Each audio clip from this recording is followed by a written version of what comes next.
3-4 দিন ধরে একটানা বৃষ্টি হওয়ার কারণে ওয়েদারটা একটু ঠান্ডা আছে। তাই ভাবছিলাম এই ঠান্ডার সময় একটু পিঠে পুলি বানালে মন্দ হয় না। তাই আমি এখন বানাবো পাটিসাপটা পিঠে। পাটিসাপটার জন্য প্রথমে আমি 2টো নারকেলকে কুড়নির সাহায্যে ভালো করে কুড়ে নিয়েছি। এবার উনুনে কড়া বসিয়ে কড়াটা গরম হয়ে গেলে এর মধ্যে ওই নারকেল কোড়াটা দিয়ে দিলাম।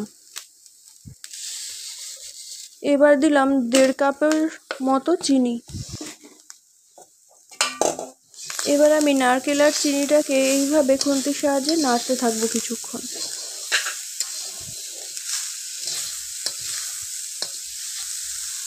প্রথমে এরকমভাবে ছইটা তৈরি করে নিতে হবে।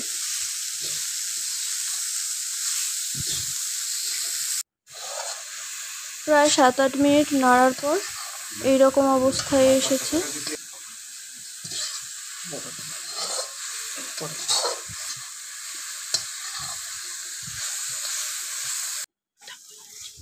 এবার ছইটা আমার তৈরি হয়ে গেছে। এটা আমি একটা পাত্রে তুলে রেখে দিচ্ছি।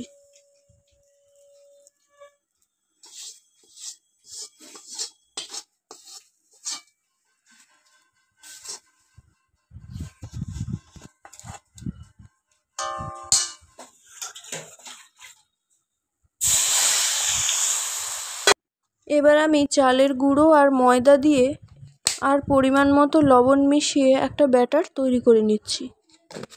আমি এখানে নিয়েছি 3 কাপ পরিমাণ চালের গুঁড়ো আর 1.5 কাপ পরিমাণ ময়দা আর পরিমাণ মতো লবণ দিয়ে প্রথমে এটাকে ভালো করে মিশিয়ে নিয়ে তারপর এর সাথে জল অ্যাড করে দিলাম।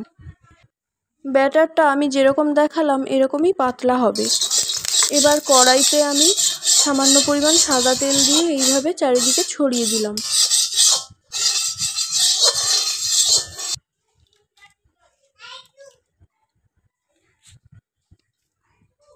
এবার আমি একটা ছোট বোলের সাহায্যে এইভাবে ব্যাটারটাকে কিছুটা পরিমাণ তুলে নিয়ে কড়াইয়ের মধ্যে দিয়ে দিলাম। আর কড়াইতে যেই জায়গাটাতে তেল দেওয়া আছে সেই জায়গাটার মধ্যে এইভাবে ভালো করে ঘুরিয়ে ঘুরিয়ে আমি ছড়িয়ে নিচ্ছি। ব্যাটারটা দেওয়ার পর এইভাবে একটু একটু শক্ত মতো হয়ে গেলে এর মধ্যে আমি নারকেলের ছইটা দিয়ে দিলাম লম্বাভাবে।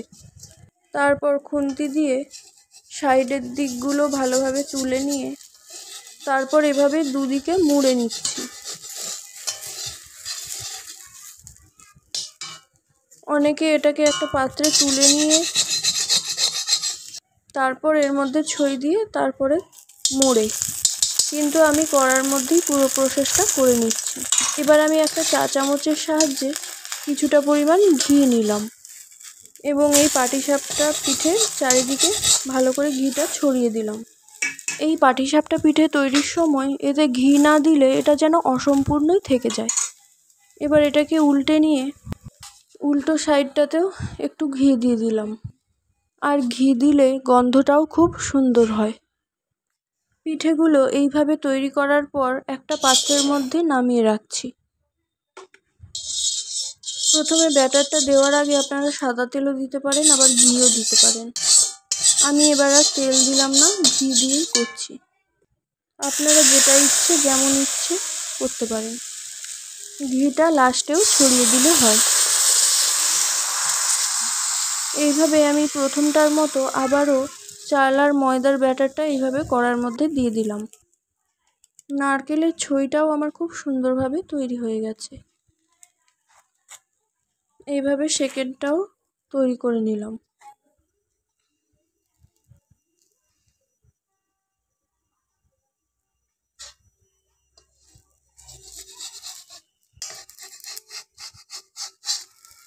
পিঠেটা এইভাবে তৈরি করলে মোড়ার সময় ভেঙেও যাবে না, আর কড়াইতে লেগেও যাবে না বা আটকে যাবে না।